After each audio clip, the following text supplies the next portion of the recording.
Honorable Speaker, as we come away from the entertainment by Honorable Donya, we would now like to get to serious business. Honorable Speaker, you know, when I used to teach something called systems theory.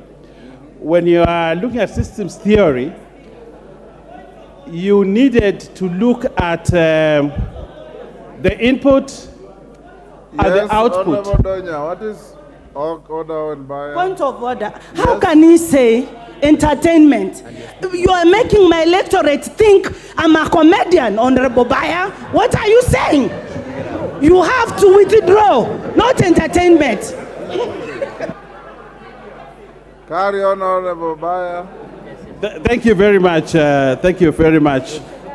You need to start paying content fee for your new job. Honorable Speaker, I'm talking about systems theory.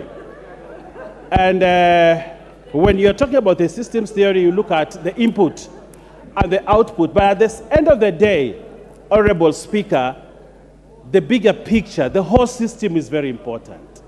As we split hairs discussing the finance bill and the issues that go into it, we need to look at the big picture. The big picture is this country requires revenue.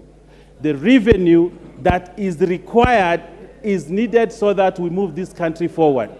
What are we looking at? We are looking at 300 billion shillings.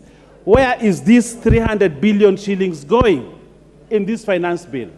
Honorable Speaker, if I come from the coast, I wouldn't oppose the finance bill because the Blue Economy and Fisheries Department, for the first time, to grow the fisheries industry in the coast is getting 1.8 billion to ensure our fishermen have nets, our industry in the fisher industry has resources. Again, the shipping and maritime affairs industry has 24.88 billion, money that is meant to grow the maritime industry at the coast. Again, in this budget, for which this finance bill is going to finance, has 2.2 billion for buying land from absentee landlords.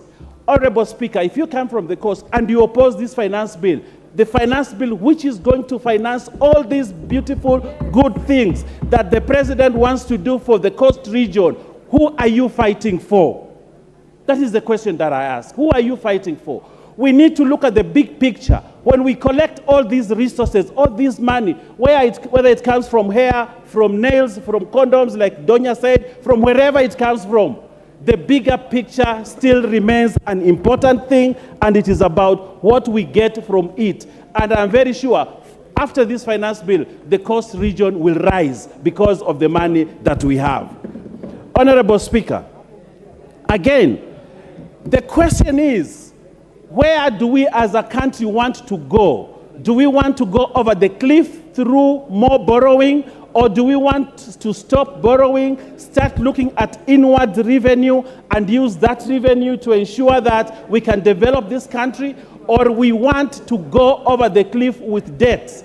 Honorable Speaker, many of these people who I shared a podium with when I was in ODM believed what Kibaki did when he was president.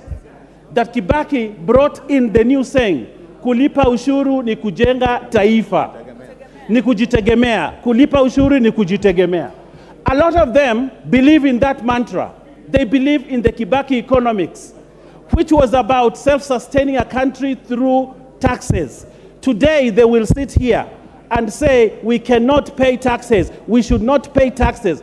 But what I want to look at, Kenya Kwanza has a manifesto which it has to fund, and that funding must come through taxes, and it is these taxes that we have to collect as a government and ensure that Honorable Wandai, Honorable Mbui, they have enough money for their roads in their constituencies, that they have enough money for CDF, and this money will not come from donors. It will come from the taxes that we pay. Honorable Speaker, as I conclude, Honorable Speaker, the coast region where I come from is known for cement manufacturing. This cement manufacturing, cement industry has been for a long time stifled because of imported cement. A lot of the Chinese have built these roads through imported cement, and yet this country has a capacity to produce cement, employ many people, and use the local people and local resources to create wealth for this country. Today I'm happy because this finance bill imposes a heavy tax on imported cement, giving an opportunity to the cement industry and the cement industry in this country to develop. Honorable Speaker, we have the ultimate duty as leaders to ensure that we sacrifice just like our ancestors and our forefathers sacrificed for this country. We cannot be talking about me and I and the other. We need to look at the nation, at the country. We need to, Kenya must rise, and it cannot rise. Thank you, Ruth Odinga.